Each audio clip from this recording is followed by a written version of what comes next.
प्यारे बच्चों,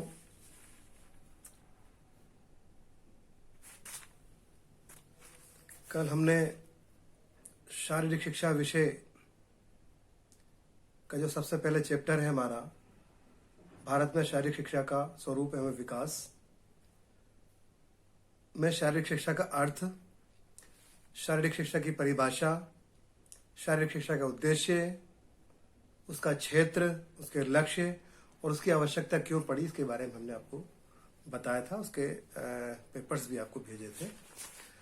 लेकिन देखने में ये आ रहा है कि चूंकि वीडियो काफ़ी लंबा हो जा रहा है, इसलिए वीडियो ज़्यादा लंबा ना हो, तो मैंने पूरी जो तैयारी की है इसमें किताब से कुछ मिला के अपने नोट्स जो तैयार किए हैं, ये पूरा मैं पीडीएफ के रूप में आपके पास भेज दे रहा हूँ। तो पूरा ना पढ़ा के मैं इसके बारे में थोड़ा सा आपको बता दूंगा, बाकी आप इस पीडीएफ से पूरा अच्छी तरह से पढ़ सकते हैं। ये चैप्टर आज हमारा जो मैंने आप नोट्स भेज रहा हूँ, ये पूरा मुकम्मल हो चुका, पूरा कंप्लीट हो चुका है। और पूरे पेपर के बाद आपके अभ्यास के लिए एक प्रश्न पत्र भी मैंने बनाया है। अगर इसको आप हल करेंगे तो आपको इसका फायदा मिलेगा। इन्हीं सारे क्वेश्चंस इसी चैप्टर से हैं जो आपने पढ़ा है। तो मैं थोड़ा सा बस हल्का सा ब्रीफ कर दूंगा कि आज हम क्या क्या पढ़ाने जा रहे हैं। उसके बाद आप इन पेपर्स के माध्यम से पढ़ सकते हो, इसको आप स्क्रीनशॉट लेके आराम से अच्छे से पढ़ सकते हो। तो मैं आज जो हम पढ़ाने जा रहे हैं या पढ़ने जा रहे हैं, इसमें शारीरिक शिक्षा का संगठन, ये कैसे संगठन बना, किस तरह से हमने इसको संगठित किया, ये 3 हिस्सों में इसको बांटा गया है। मोटी तौर पर मैं आपको बता दे रहा हूँ कि प्राइमरी तक के विद्यार्थियों के लिए इसका संगठन में हमने 3 हिस्सों में इसको बांटा है, हाई स्कूल तक के विद्यार्थियों के लिए और कॉलेज और यूनिवर्सिटी के विद्यार्थियों के लिए। इसी तरह से इसके बारे में बताया गया केंद्रीय शारीरिक शिक्षा और मनोरंजन सलाहकार बोर्ड की जरूरत क्यों पड़ी, कैसे बनाया गया, कब बनाया गया। ये 1950 में बनाया गया था। इसमें 10 सदस्य शामिल किए गए थे। डॉक्टर ताराचंद जी को इसका अध्यक्ष बनाया गया था और बाकी की डिटेल आप इसमें आप अच्छी तरह से देख सकते हैं।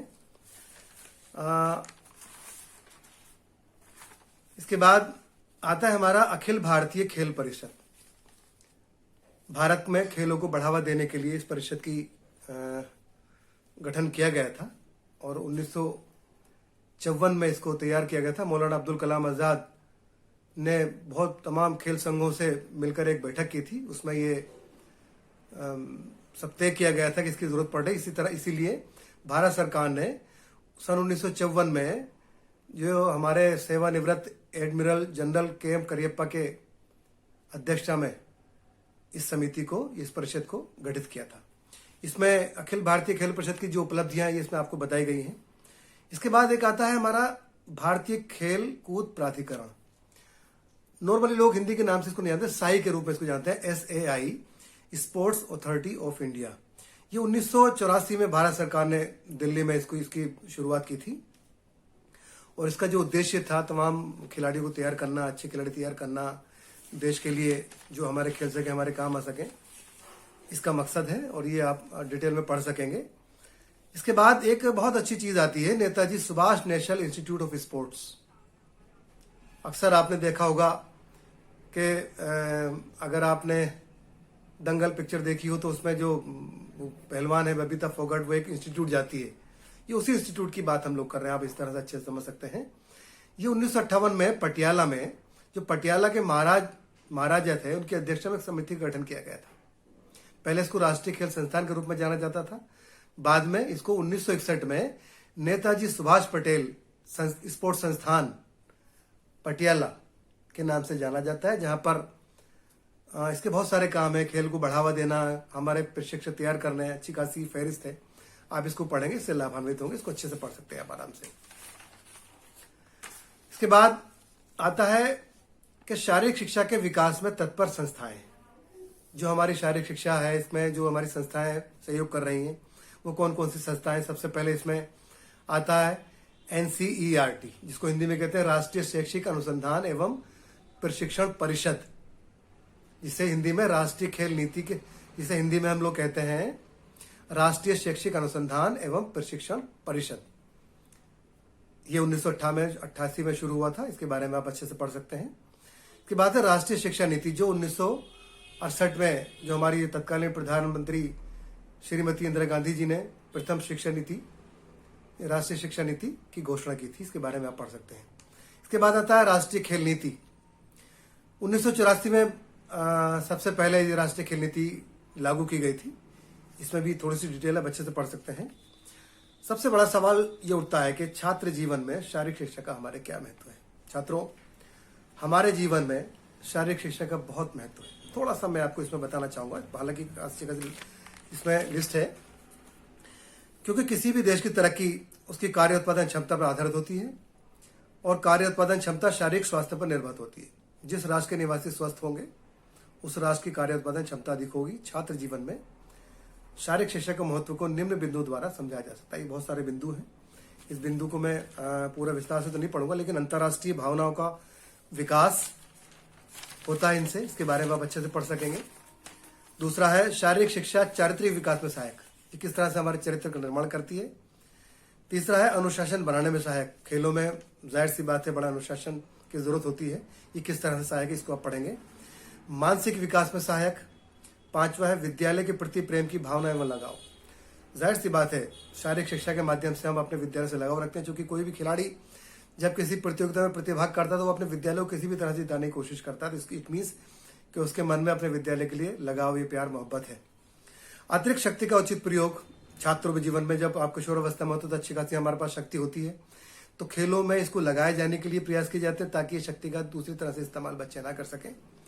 स्वास्थ्य रक्षा में वृद्धि में सहायक, ये आपके स्वास्थ्य की रक्षा करता है।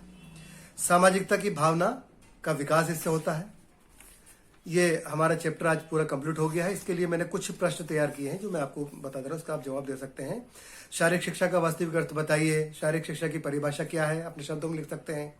शारीरिक शिक्षा के लक्ष्यों पर प्रकाश डालिए, जो दे रखे हैं उसको आप पढ़ के बता सकते हैं। शारीरिक शिक्षा के मुख्य उद्देश्य क्या है। शारीरिक शिक्षा स्वास्थ्य के विकास में किस प्रकार सहायक है। केंद्रीय शारीरिक शिक्षा एवं मनोरंजन सलाहकार बोर्ड कब गठित हुआ। अखिल भारतीय खेल परिषद का गठन कब हुआ। भारतीय खेल प्राधिकरण का गठन कब और कहाँ हुआ। साई की फुल फॉर्म बताइए, मैंने लिख दे रखी उसमें।